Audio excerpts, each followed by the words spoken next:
이번 시간에는 다섯 번째 나팔에 대해서 말씀드립니다. 계시록 13장 16절에 모든 자에게 큰 자나 작은 자나 있는 자나 없는 자나 이마나 손에다가 표를 받게 됩니다. 그 표가 숫자로 666이죠. 그래서 이 숫자는 지금 받는 것이 아니라 우리가 휴거 받고 난 다음에 이 지상에서 환난 기간에 받는 그러한 것으로 우리가 해석을 할 수 있습니다. 왜냐하면 이 표를 받는 자는 천국까지 못한다고 이야기했잖아요. 불못에 던진다고 했잖아요. 그래서 하나님의 백성들이 이 666 표를 받으면은 과연 천국에 갈 수 있겠습니까? 힘들다는 거죠. 그래서 지금도 이 666에 대해서 많은 해석과 학설이 있어요. 코로나19로 인해서 백신이 666이다. 그렇게 이야기를 많이 하잖아요. 그래서 제가 결론적으로 말한다면은 백신이 666은 아니다. 그렇게 볼 수 있어요. 왜냐하면은 그건 액체예요. 우리 피 속에, 몸 속에 주입을 시키는 어떤 그런 백신이란 말입니다. 근데 성경에 보면 이마나 손등에 표를 받는 건데 그 백신을 맞았다고 그게 표가 될 수 있느냐? 그게 적그리스도의 666이냐? 절대로 아니라고 볼 수가 있죠. 맞은 사람도 많고 안 맞은 사람도 많겠지만 그러면은 맞는 사람, 맞은 사람은 다 지옥 가야 되겠네요. 저도 백신 3차까지 맞았습니다. 그런데 지옥 가야 됩니까? 아니죠. 그것은 하나의 액체요, 백신에 불과한 거예요. 너무 극단적으로 666이다 그렇게 단정 지으면 안 된다는 얘기입니다. 그래서 이것은 휴거 받고 난 다음에 7년 환란 기간에 666이라는 숫자로 인해서 우리가 이마나 손등에 받게 되는 거죠. 왜냐하면은 나중에 제가 종말론에 가서 설명을 드릴 거지만은 그 표를 받는 자는 어떻게 돼요? 지옥 간다고 그랬죠? 그럼 안 받은 자는 매매를 못한다 그랬어요. 음식과 생필수품을 살 수가 없다는 것이죠. 그럼 지금 이 시대에 666 받을 수 있어요? 이마나 표에 받겠습니까? 시대적으로, 시기적으로 맞지 않는 것이죠. 그래서 666에 대해서는 차후에 다른 그 666 주제로 말씀을 드리겠습니다. 누구든지 이 표를 가진 자 외에는 매매를 못한다. 맞아요. 매매를 할 수가 없어요. 예를 들어서 표를 받은 사람이 음식을 삽니다. 마트에 가서 음식을 사게 된다면은 한 사람이 먹을 수 있는 양밖에 구입할 수 없어요. 그러니까 나눠 먹을 수가 없단 말입니다. 그럼 안 받은 사람에게 만약에 표를 받은 사람이 음식을 많이 구입한다면은 안 받은 사람에게도 나눠줄 수 있잖아요. 근데 그렇게 못할 거예요. 한정된 물품만 구입을 할 수밖에 없는 거예요. 그래서 나눠줄 수 없는 환경이기 때문에 표를 안 받으면 안 되는 그러한 상황에 처해야 되는 것이죠. 그래서 이것은 환란 시대에 지상에 남아 있는 자들에 대한 것이죠. 그래서 지금도 우리가 쉽게 생각해 보십시다.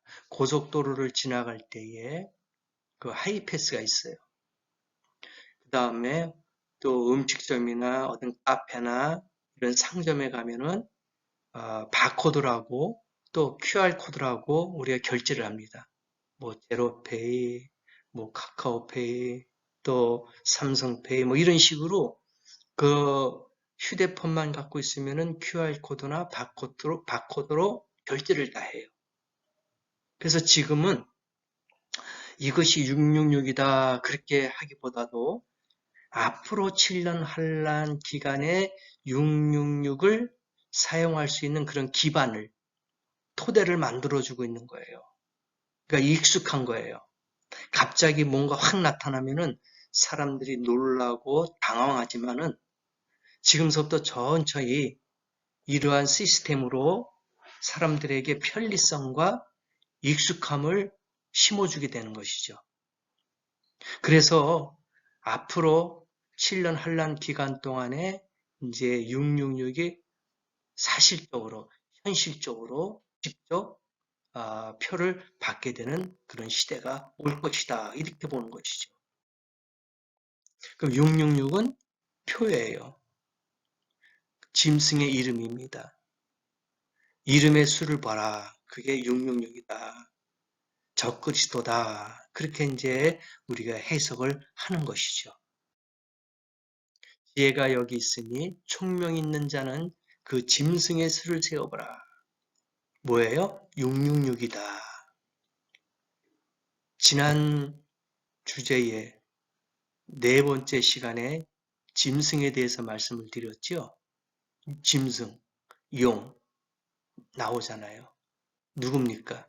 적그리스도예요. 거짓 선지자들. 그래서 이 짐승의 수를 세우라. 이것은 바로 사람의 수니 666이다. 그래서 적그리스도라고 우리가 이야기할 수가 있는 것이죠.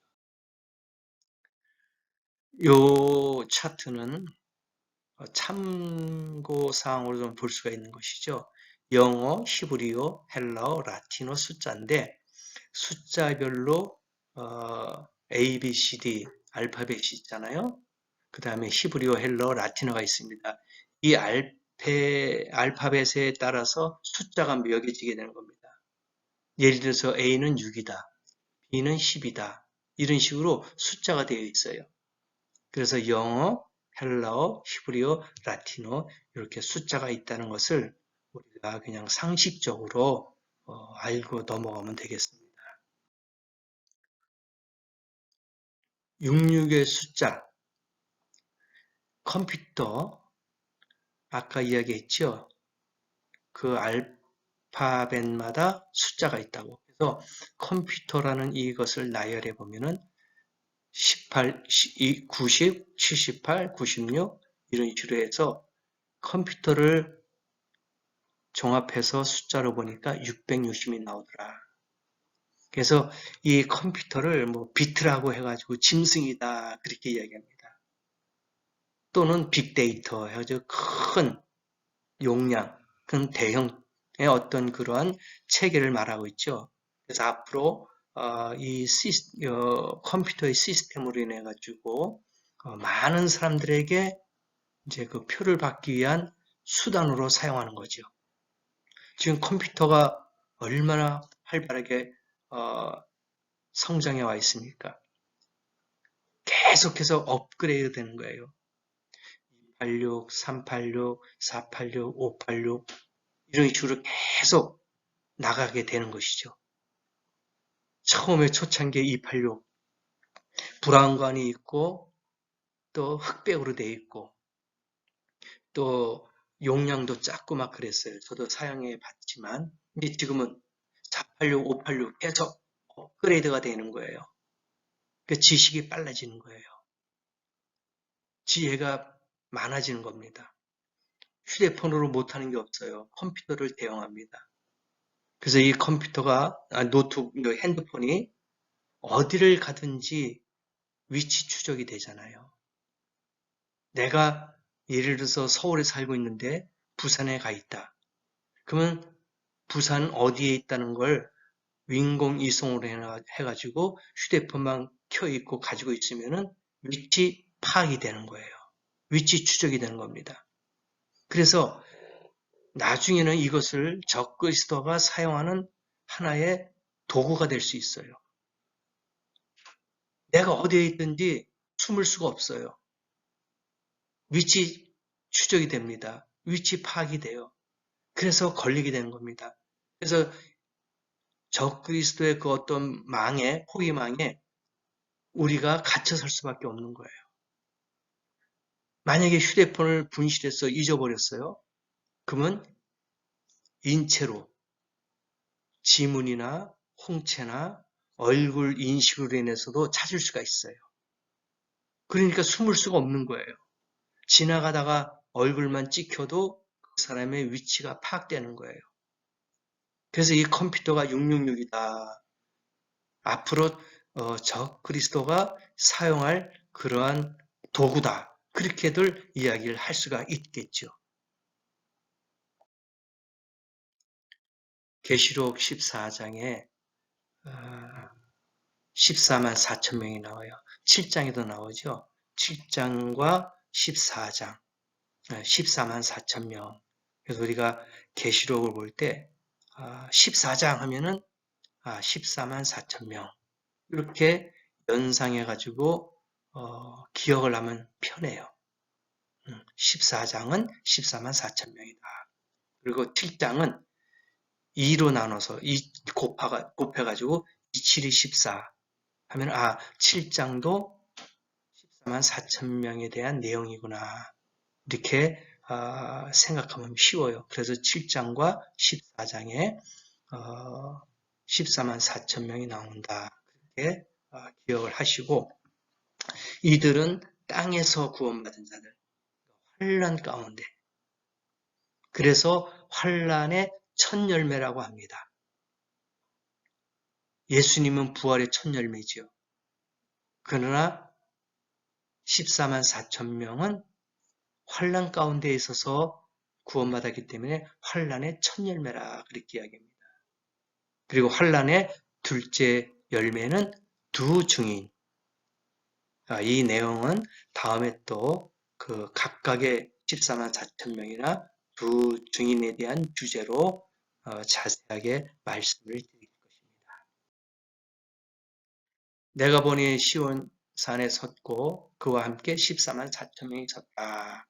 그래서 이 14만 4천 명은 어떤 이단과 사이들이 주장한 것처럼 우리 믿는 성도들이다 그렇게 이야기하는데 절대로 아닙니다.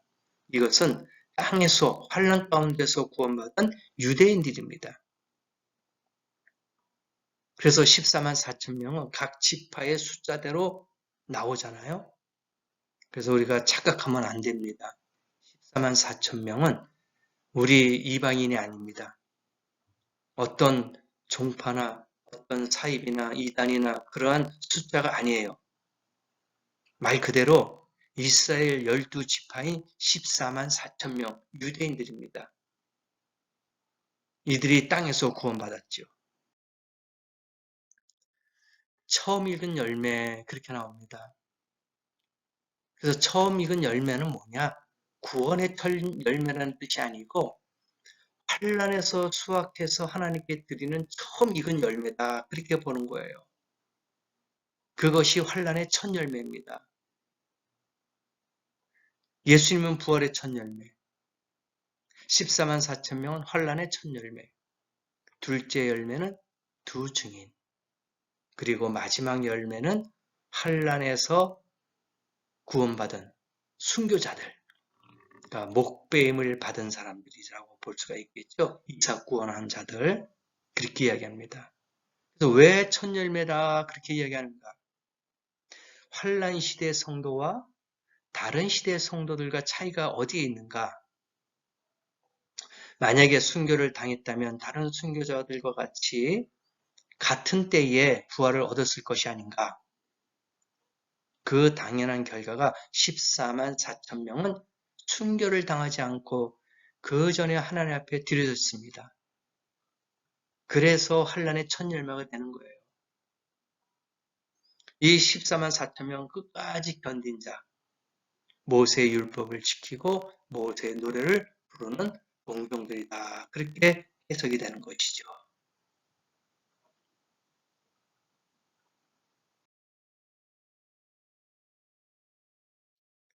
자, 이건 이제 요약을 해서 이제 만든 거죠. 환란의 첫 열매가 14만 4천 명. 둘째 열매는 누굴까요? 두 증인. 마지막 열매는 모든 순교자들. 이렇게 생각하시면 이해하기가 쉬우실 겁니다.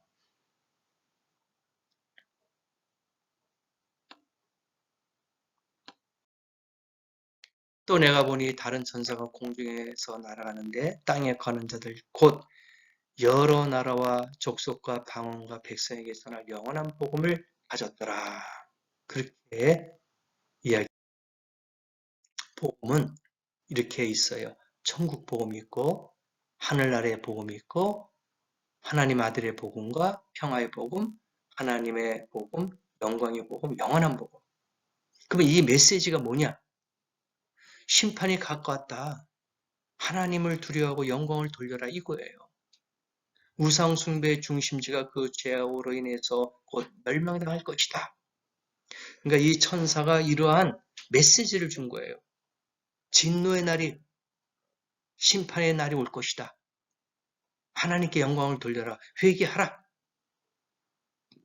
이제 이러한 메시지를 14장 7절서부터 20절까지 이 천사가 알려주고 있는 거예요. 복음이라는 것은 하나님께 대한 것이 아니라 하나님께로부터 온 것이죠. 그래서 복음의 본질은 변함이 없습니다. 그러나 내용은 시대에 따라서 다르게 전파됐어요. 그래서 시대적인 구원이 각각 있단 말입니다. 7가지로 나눌 수가 있는데 첫 번째가 무죄 시대예요. 창조에서 타락까지. 그때 구원받을 수 있는 방법이 뭐냐? 선악과를 알게 하는 나무는 먹지 말아라. 먹는 날에는 정령 죽으리라.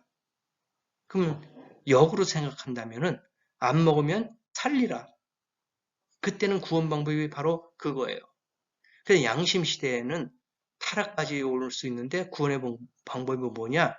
하나님의 말씀을 듣고 양심대로 판단하고 순종할 때 구원받는 거예요.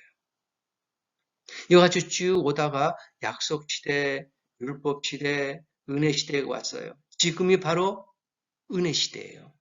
예수님의 탄생과 예수님의 재림까지예요. 구원 방법이 회개, 침례, 성령, 거룩함을 지키는 것. 이게 지금 은혜 시대. 말세 지말에 주님께서 우리에게 주신 구원의 방법이란 말입니다.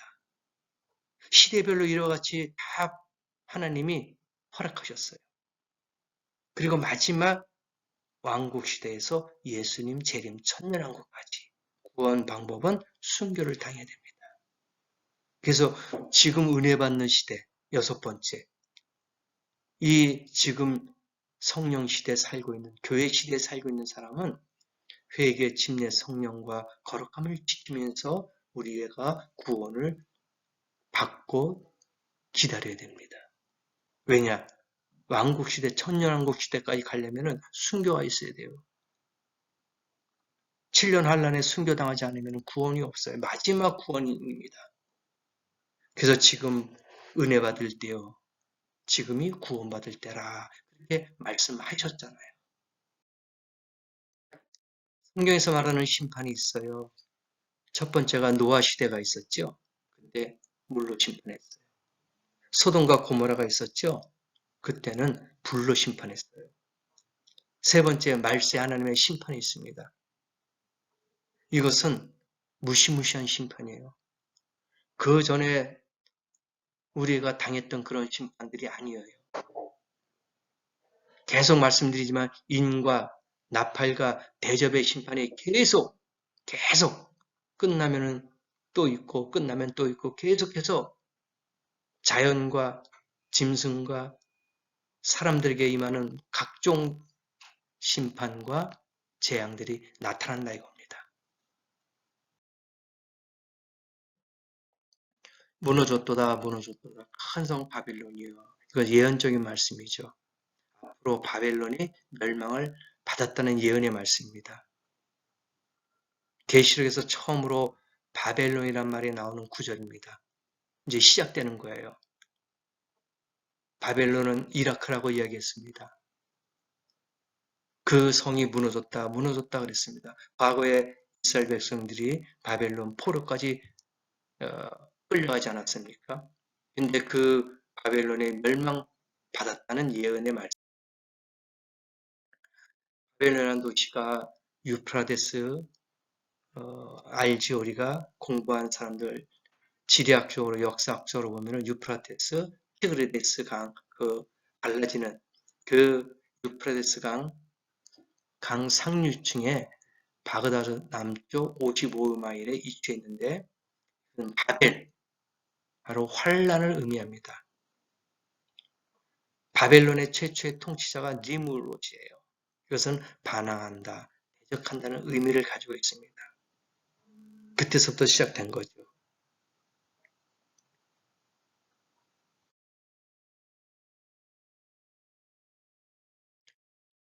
아라왕의 아내였던 이사벨이 타락한 여인의 대표적인 인물이었어요. 그래서 이것을 우리가 흔히 음녀라고 하죠. 음녀 바빌론. 그러니까 우상 숭배를 할 수 있게끔 이교도의 그런 우상들을 가지고 온 거죠. 그래서 유대인들에게 그 우상에 빠지게 하는, 그러니까 그 우상들을 자연신, 태양신이라든지 이러한 이방신을 가지고 들어와서 그 우상을 섬기게 하는, 죄에 빠지게 하는, 하나님이 가장 싫어한 우상 숭배에 빠지게 한 그런 음녀 바벨론이 되는 거죠. 바로 그 여자가 이세벨이다. 바벨론의 시인 보면 태양의 신이 있어요. 로마 카톨릭에 숨어든 바벨론의 신비주의가 있습니다. 리무롯이 그때 통치를 했을 때 늠름함이라는 뜻을 가지고 통치하게 되죠. 함의 손자고 구스의 아들이다. 리무롯은 당세의 영웅으로 호칭될 만큼 정치가 장군, 개척장. 그래서 이 리무롯에 대해서 우리가 나중에 또 자세하게 말씀을 드릴 겁니다. 그래서 요 내용은 나중에 단무수, 그다음에 리무롯 여러 가지의 이제 내용들이 있습니다. 오벨리스크 해가지고 그게 이제 프리메이슨까지 연결되는 건데 요 내용 주제도 다음에 따로 자세하게 말씀을 드리겠습니다. 리무롯에 대해서 계속 나오고 있죠. 이것은 함의 그런 조상들. 그래서 우리가 나중에 요 문제에 대해서 자세하게 설명해 드릴 것입니다. 오벨리스크. 약간의 어떤 내용만 우리가 보고 짚고 넘어가면은 오벨리스크는 그 당시에 바벨론에서 아주 성행했습니다. 그런데 이 오벨리스크가 남자의 어떤 그 중요한 부위를 상징하고 있는데 음경의 명을 한 오벨리스크다 그렇게 이야기하죠. 그래서 이것을 리무롯의 다신 숭배와 관련이 있는 종교적인 상징물인데 전 세계적으로 다 이게 있어요. 미국에도 있고 영국에도 있고 프랑스에도 있고 한국에도 있어요. 인천 송도에 있다고 합니다. 그래서 요 리무롯 오벨리스크에 대해서 그 내용을 다음에 또 주제로 다룰 것입니다.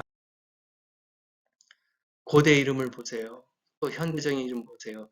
이라크, 이란, 그리스, 이탈리아, 키프로스, 터키, 이집트.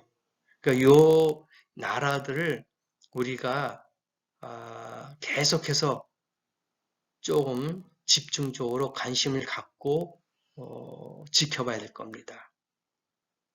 왜냐하면은 과거도 그랬지만 현재도 그렇고 미래에도 이 나라들이 앞으로 나타날 그러니까 적그리스도가 나타나고 활동하는 그러한 시기에 있는 나라들이기 때문에 우리가 조금 중요하게 집중적으로 알고 있어야 될 겁니다. 이라크라든지 이란이라든지 또 바벨론이라든지 이집트라든지 또 로마라든지 아주 중요합니다. 이것은 나중에 다니엘서 이야기할 때 뭐 10발가락이 나오잖아요. 또 뿔이 나오고 그래서 그때 또 자세하게 설명을 할 겁니다. 이 내용 보면 그대로예요. 짐승에게 경배하라. 이마나 손에 표를 받아라. 그러니까 누구든지 모든 사람들에게 그 짐승 누굴까요? 이야기했죠? 적그리스도라고. 적그리스도에게 경배하라. 환란 성전에 들어가서 후 3년 반 그 시작할 때에 내가 하나님이다. 제사와 예물을 금지하면서 자기에게 경배하라고 이야기합니다. 그리고 이마나 손에 표를 받아라. 받지 아니하면 누구든지 다 죽이는 거예요. 하나님의 진노의 포도주를 마시리니 그 진노의 잔에 섞인 것이 없이 부은 포도주라. 거룩한 천사들 앞과 어린 양 앞에서 불과 유황으로 고난을 받으리니. 근데 표를 받은 사람은 이와 같이 고통받을 수밖에 없어요. 고난을 받을 수밖에 없단 말입니다. 그래서 지금이 은혜 받을 때요, 구원받을 때예요. 이 시기를 놓치면 안 돼요. 환란을 통과해도 안 된다는 얘기예요. 환란 전에 우리가 휴거를 당해야 되죠. 그리고 표 받기 전에 우리가 공중 들림을 받아야 된단 말입니다.